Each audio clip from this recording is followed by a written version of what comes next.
কল্যাণী শহরের এই নামটি নিয়েই শুরু হয় একটি প্রেমের গল্প। কলকাতা থেকে 50 কিলোমিটার দূরের শহর কল্যাণী। 1950-এর দশকে বিধানচন্দ্র রায়ের উদ্যোগে তৈরি হয় এই পরিকল্পিত শহরের। বলা হয় অকৃতদার বিধানচন্দ্র তার না পাওয়া প্রেমিকা কল্যাণী, যিনি নাকি ডক্টর নীলরতন সরকারের কন্যা, তার নামেই এই শহরের নামকরণ করে তার ব্যর্থ প্রেমকে তিনি ট্রিবিউট দেন।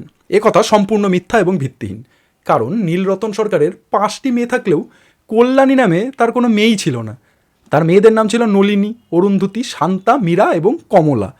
এর সঙ্গে অনেকেই আরেকটি মুখরোচক গল্প জুড়ে দিয়েও পরিবেশন করেন। যেমন মেয়ের সঙ্গে বিয়ে না দেওয়ার কারণে নীলরতন সরকারের সঙ্গে নাকি বিধান রায়ের সম্পর্ক খারাপ হয়ে যায়। এই কথাটিও সম্পূর্ণ ভুল। নীলরতন সরকারের সঙ্গে বিধান রায়ের বরাবর সুসম্পর্ক বজায় ছিল। তিনি নীলরতনের চিকিৎসাও করতেন। নীলরতনের স্ত্রী নির্মলা দেবী 1939 সালে মারা যাওয়ার পরে 1940-এ নীলরতনের স্ট্রোক হয়, সেই সঙ্গে মস্তিষ্কে রক্তক্ষরণও। এই রোগ থেকে কিছুটা সুস্থ হয়ে ওঠার পরে বিধান রায়ের পরামর্শেই তিনি পুরীও বেড়াতে গিয়েছিলেন। তাহলে এবার আসি কল্যাণী শহর গড়ে তোলা ও কল্যাণী এই নামটা দেওয়ার কারণ কি। তখন দ্বিতীয় বিশ্বযুদ্ধ চলছে। বিভিন্ন জায়গায় মার্কিনী সেনা ব্যারাক তৈরি করা হচ্ছে জোর কদমে। কলকাতা থেকে প্রায় 50 কিলোমিটার দূরে মার্কিনী সেনাঘাঁটি রুজবেল্ট নগর গড়ে তোলা হলো। বিমানঘাঁটি, সেনানিবাস, সেনা হাসপাতাল কি ছিল না সেখানে। কাছেই চাঁদমারি হল্ট স্টেশন।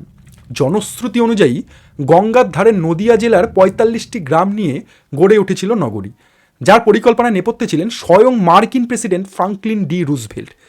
এরপর স্থিমিত হয়ে এলো বিশ্বযুদ্ধ। আত্মসমর্পণ করলো হিটলারের জার্মানি। পরমাণু বোমার আঘাতে বিধ্বস্ত জাপান পরাজয় স্বীকার করে নিল। তল্পিতল্পা মোটামুটি গুটিয়ে পাকাপাকিভাবে ভারত থেকে বিদায় নিল মার্কিনী সেনারাও। এবার তাদের জন্য তৈরি ছিল ব্যারাক, সেনা ছাউনি, বিমানঘাঁটি, এগুলো পরিত্যক্ত হয়ে পড়ে রইল। তারপর 50-এর দশকে বিধান রায় ঠিক করলেন দ্বিতীয় কলকাতা তৈরি করবেন। রাস্তাঘাট, পার্ক, নর্দমা একেবারে পরিকল্পনা মাফিক শহর হবে একটি। স্বাস্থ্য, শিক্ষা, শিল্প, যোগাযোগ সব ক্ষেত্রেই সেরা হবে সেই শহর।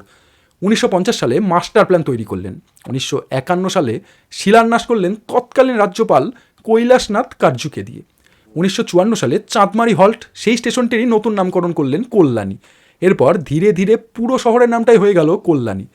এই শহর ছিল কলকাতা থেকে দূরে, ফলে দূষণমুক্ত একটি পরিবেশ, সেই সঙ্গে সব দিকেই মিলবে সুপরিষেবা। অতএব এখানে থাকলে মানুষের কল্যাণ হবেই। আর যে কোনো শহরকেই আমরা অনেক সময় স্ত্রীলিঙ্গই ধরি তার সৌন্দর্য রূপ বর্ণনা করতে গিয়ে। ঠিক যেমন কল্লোলিনী কলকাতা বা তিলোত্তমা, সেইভাবেই কল্যাণের সঙ্গে জুড়ে নাম হলো কল্যাণী। আর তৈরি হলো সরস মশলাদার সব গল্প, যা আজও আমাদের মনোরঞ্জন করে আসছে।